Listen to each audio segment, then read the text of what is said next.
So hello everyone, I welcome you all to Saurabh Pandey UPSC channel के अंदर। तो काफ़ी एक बड़ा डेवलपमेंट हो रहा है। देखो, इंटरनेशनल ऑर्डर के अंदर नाटो अपने आप को कंटिन्यूस बेसिस पे एक्सपैंड करता जा रहा है। अगर देखा जाए तो कई सारे देश नाटो का हिस्सा बने हैं। नाटो का फॉर्मेशन 1949 के अंदर हुआ था और इसमें ख़ास तौर से ये बेस्ड है कलेक्टिव डिफेंस मैकेनिज़्म पर। इसका मतलब अगर कोई भी हमला नाटो के मेंबर पर, एक भी मेंबर पे किया जाएगा तो उसको ये माना जाएगा कि सारे मेंबर पे हमला हुआ और वो रिटेलिएट किया जाएगा। मतलब सारे नाटो मिलके और फिर उस देश पर हमला करेंगे। इसी तरीके से एक और ग्रुपिंग है जिसे हम सीएसटीओ बोलते हैं। सीएसटीओ में एक देश है जिसका नाम है अर्मेनिया। अभी देखो क्या डेवलपमेंट हुआ है कि अर्मेनिया और अजरबैजान के बीच में एक युद्ध की स्थिति बनी रहती है। एक इलाका है जिसे नागार्नो कराबाख भी कहते हैं। अजरबैजान इस्लामिक देश है और अर्मेनिया में मैक्सिमम मेजोरिटी है क्रिश्चियंस की। अजरबैजान ने हमला किया नियर नागार्नो कराबाख और वहाँ से अर्मेनियंस को भगाने का प्रयास किया। काफ़ी सारे रिफ्यूजीज़ हैं, उनको वहाँ से हटाने का प्रयास किया। अजरबैजान की मदद कौन करता है? टर्की।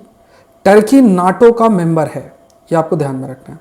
सो यहाँ पे क्या है कि अर्मेनिया क्योंकि सीएसटीओ का हिस्सा है, इस वजह से जो कि एक कलेक्टिव डिफेंस मैकेनिज्म पर बेस्ड है। इसका मतलब अगर अर्मेनिया पे हमला होता है तो सीएसटीओ की जिम्मेदारी है कि उसको बचाया जाए। लेकिन सीएसटीओ का एक इम्पॉर्टेंट देश जैसे नाटो में यूएसए है, वैसे ही सीएसटीओ में रशिया है। रशिया ने कुछ नहीं किया तो अर्मेनिया ने कहा कि हमें सीएसटीओ का मेंबर बनने से क्या फ़ायदा है, इट्स बेटर कि हम नाटो की तरफ चले जाएं। अब ये टेंडेंसी या फिर ये जो डेवलपमेंट है ये देशों को नाटो के तरफ लेकर जाएगा। छोटे छोटे देश हैं, उन्हें डर है इस चीज़ का कि अगर हमने बड़ी ऐसी जैसे मान लो नाटो जैसे देश को अगर हमने ज्वाइन नहीं किया तो दूसरे जो देश हैं जो थोड़े पावरफुल हैं वो हम पर कब्जा कर लेंगे। ये एक थिंकिंग हो सकती है उनके अंदर।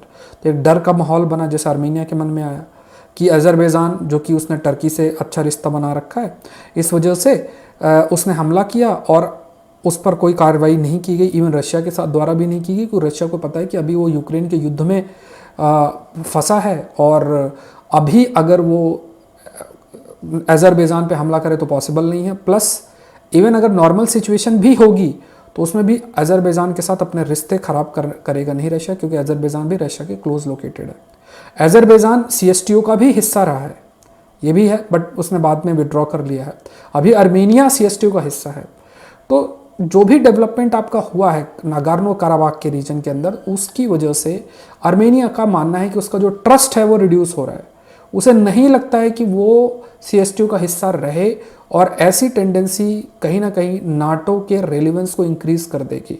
और यूएसए का जो एक्सपेंशन है, खास तौर से अगर बात किया जाए तो यूएसए का जो एक्सपेंशन है वो एक्सपेंशन फर्दर आपका इंक्रीज होता जा सकता है, जो कि एक अगेन मैटर ऑफ कंसर्न नहीं हो, क्योंकि अगर एक्सपेंशनिस्ट टेंडेंसी डेवलप होगा एक तरफ अगर यूएसए करेगा तो इसी तरीके से रशिया चाइना करना स्टार्ट कर देंगे और विश्व पूरे तरीके से पोलराइज्ड हो जाएगा, ध्रुवीकरण होगा। और ये विश्व के लिए सही नहीं, क्योंकि जब भी ध्रुवीकरण हुआ है तो फिर युद्ध की स्थिति हुई है। चाहे आप वर्ल्ड वॉर 1 लो, वर्ल्ड वॉर 2 लो, जब देश संगठित हो जाते हैं और दो डिफरेंट ध्रुव क्रिएट हो जाते हैं, पोल्स क्रिएट हो जाते हैं विश्व में, तो फिर वहाँ पे अगर कोई भी एक छोटा सा इंसिडेंट होगा तो उसकी वजह से भी युद्ध की स्थिति आ सकती है। तो प्रयास तो यही होना चाहिए कि नाटो का एक्सपेंशन ना हो। प्रयास ये भी होना चाहिए कि चाइना रशिया अपने एक्सपेंशन को रोकें और एक कोशिश करें कि जो भी इंटरनेशनल संस्थाएं हैं, यूनाइटेड नेशन जैसी संस्थाएं या दूसरी जो संस्थाएं हैं, उनका रेलिवेंस बना रहे। ये बहुत आपका जरूरी बन जाता है। सो सौरभ पांडे यूपीएससी चैनल को आप लोग जरूर से सब्सक्राइब करें, चैनल को जरूर से सब्सक्राइब करें और सेशन को जरूर से लाइक करें। आईएएस एग्जाम की तैयारी कर रहे हैं तो आप जरूर से जुड़ें।